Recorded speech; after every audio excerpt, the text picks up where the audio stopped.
Hej, tu Sysia, zapraszam Was dzisiaj na odcinek pełen bardzo ciekawych tipów makijażowych. Część z nich to są tipy, które znam, uwielbiam i używam praktycznie przy każdym makijażu.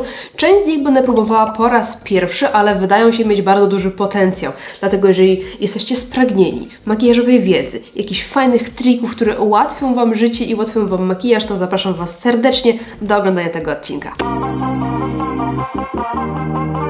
Pierwszy tip będzie dotyczył utrwalenia korektora pod okiem, bo tak naprawdę nie potrzebujemy w tym celu używać pudru. W tym celu sięgamy po spray utrwalający i spryskujemy nim dokładnie pędzelek. Następnie gruntujemy tą mgiełką okolice pod okiem. Dokładnie wklepujemy, tak jakbyśmy wklepywali korektor czy puder.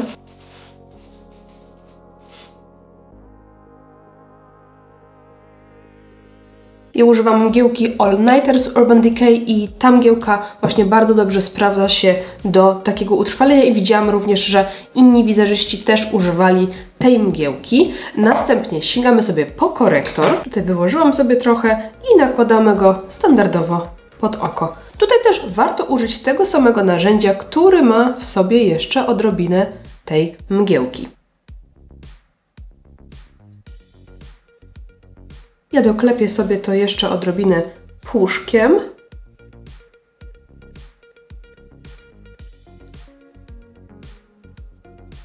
Pędzelek czyszczę, można wziąć też oczywiście świeży. I jeszcze raz spryskuję setting sprayem i jeszcze raz utrwalam.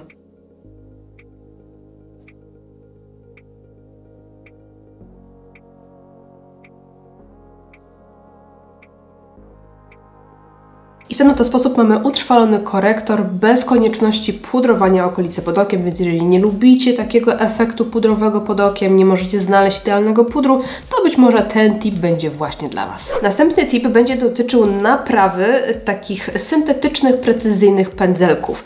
Wydaje mi się, że ma on duży potencjał z tego względu, że ja kiedyś w ten sposób zepsułam, można powiedzieć, swoje pędzle. Po prostu z nadgorliwości postanowiłam włożyć kilka pędzelków już po umyciu, po, wiecie, takim wstępnym wypraniu ich do kubeczka z gorącą wodą i trzymałam w ten sposób i one mi się po prostu powyginały.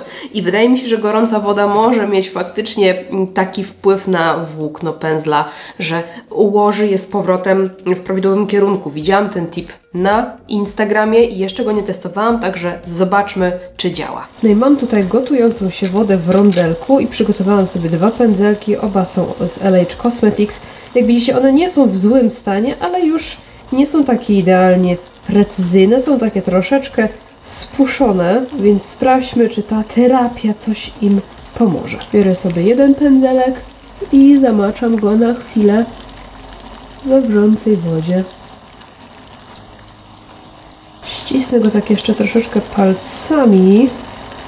Na razie prezentuje się tak. Zobaczymy, jak będzie się prezentował po wyschnięciu. Lecimy z drugim pędzelkiem. Ważne, żeby nie dotykać dna, bo wtedy może się Wam wygiąć właśnie tak, jakbyśmy tego nie chcieli, więc trzymamy w wodzie, ale w powietrzu cały czas ten pędzelek. Lub jest gorący, ale spróbuję go tak ścisnąć. Ciach. No i zostawiamy do wyschnięcia. No i zobaczmy następnego dnia rano, jak te pędzelki wyglądają. W ogóle jest tak ciemno na zewnątrz, że musiałam pozapalać wszystkie lampy. Myślałam, że pokażę Wam przy świetle dziennym. No i wydaje mi się, że troszeczkę jest lepiej. Zobaczcie, nie jest aż taki puszysty, ale nie wiem, czy to jest taki efekt, wiecie, taki jakby to była nówka. Nie no, widać, że lepiej wygląda. A ten, zobaczcie, no też jest troszkę mniej spuszczony. To na pewno nie jest jakaś taka zjawiskowa różnica, jakby to była nówka, ale na pewno jest lepiej. Oczywiście można było to przytrzymać dłużej, ale zawsze jest ryzyko, że coś nie wyjdzie. W każdym razie do takiej lekkiej regeneracji ten tip jest jak najbardziej skuteczny. Jestem w trakcie malowania kresek i zdradzę Wam bardzo fajny tip na to, jak troszeczkę polepszyć precyzyjność tej kreski.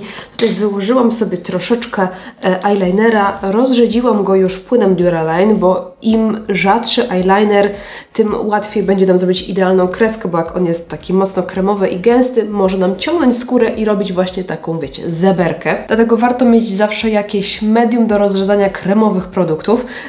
Natomiast mój tip nie dotyczy tego. Mój tip ma dotyczyć pędzelka. Jeżeli bierzecie swój standardowy, skośny pędzelek, warto jest moczyć go boczkami, żeby ta końcówka wciąż była bardzo precyzyjna. Fajnie jest też wziąć na przykład chusteczkę, czy palcami, póki pędzelek jest czysty, ścisnąć i wyciągnąć pędzelek, tak żeby te włókna ładnie ułożyły się. Fajnie jest go zamoczyć w eyelinerze, bo teraz troszeczkę skleiły się te włoski, więc możemy dzięki temu nabrać bardzo, bardzo precyzyjnie naszego eyelinera i na przykład doprecyzować sobie naszą kreskę w jakichś strategicznych miejscach. O, na przykład wiecie, ten dzióbeczek, czy na przykład wewnętrzny kącik, tam gdzie potrzebujemy.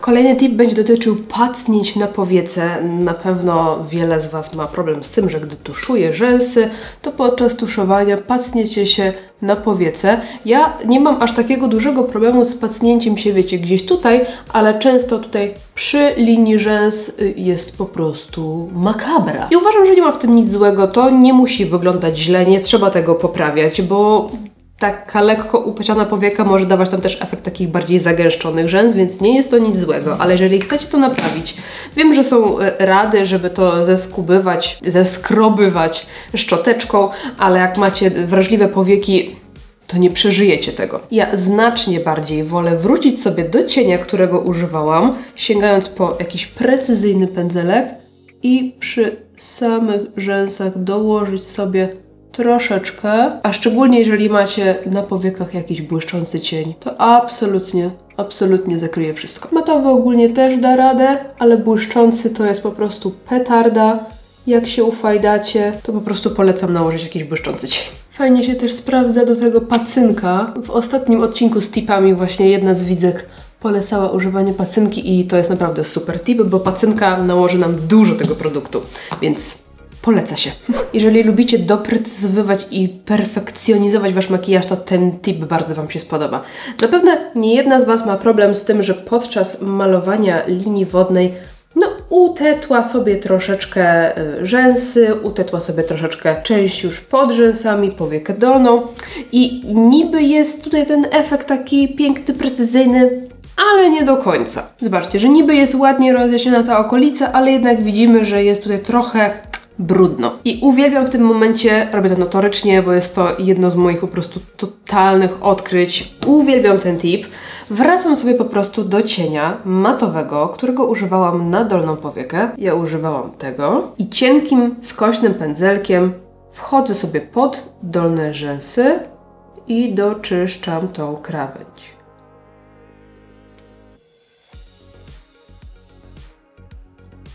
Po prostu pokrywam cieniem dolną powiekę jeszcze raz, jak najbliżej linii rzęs, przez co ta kreska pięknie mi się wygładza. Zobaczcie, od razu ta linia stała się taka gładziutka, precyzyjna i makijaż wskakuje na następny, wyższy level.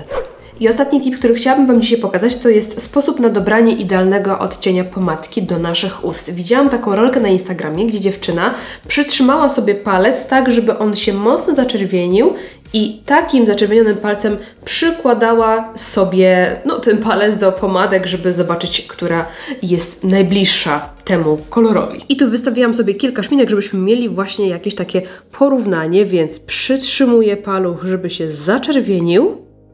No i lecimy. To jest zdecydowanie za bardzo koralowy, ale ten, zobaczcie, ten wygląda całkiem kusząco. To ten sobie może odstawię, albo tu, żeby sobie nie wadzić. Następnie ten, z mojej perspektywy całkiem, ale w kamerze wydaje się kompletnie nie. Na razie go odstawię.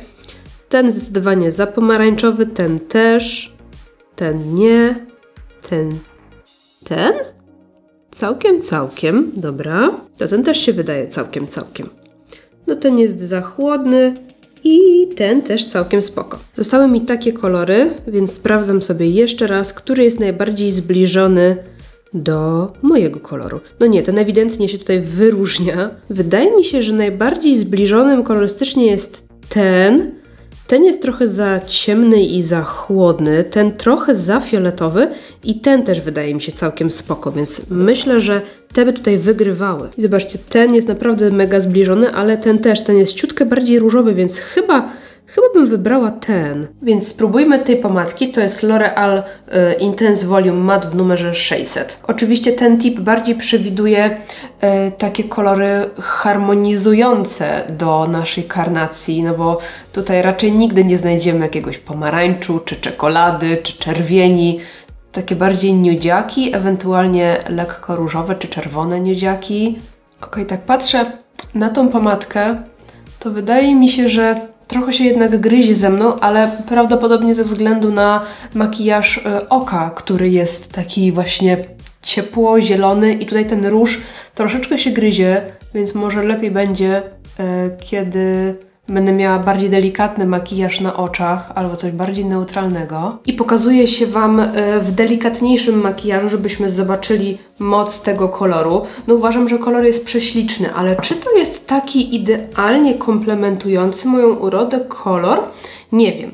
Jestem po montażu tej części, w której dobierałam sobie palcem te szminki i wydaje mi się, że na nagraniu wygląda to troszeczkę inaczej niż na żywo, że gdybym patrzyła na nagranie, to wybrałabym inne kolory, więc nie zdziwcie się, że jeżeli Wam się wydaje, że nie, jednak ten lepiej by pasował, bo ja tutaj z tej perspektywy na żywo zupełnie inaczej widziałam te kolory. I dzisiaj powtórzyłam sobie ten test i też wypadły mi najbardziej zbliżone te pomadki. Więc jednak chyba coś w tym jest. Może to kwestia po prostu kąta, padania światła i tak dalej, nie mam pojęcia, ale też wygrał wtedy dzisiaj, jak robiłam sobie ten test, dzisiaj ponownie jejku, ależ się zaplątałam. Ponownie wygrała ta pomadka, ale ta też wydaje się dosyć podobna, to jest Han 714 Desert Flower, więc może zróbmy sobie porównanie, zmyję to i nałożę tą. Wydaje mi się, że ta pomadka z Han jest troszeczkę bardziej neutralna. W tej widać całkiem sporo takich nieco cieplejszych tonów, że to jest niby róż, ale jednak w takim ciepłym kierunku.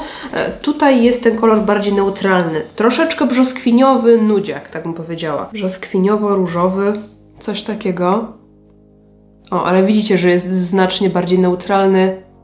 Troszkę chłodniejszy w porównaniu do tamtej pomadki, ale sam w sobie ten kolor nie jest taki chłodny. Natomiast uważam, że ta seria Luxury Cashmere ma bardzo ładnie dobrane te kolory. One nie są przesadzone, nie są ani za ciepłe, ani za chłodne. Takie właśnie fajnie wyważone.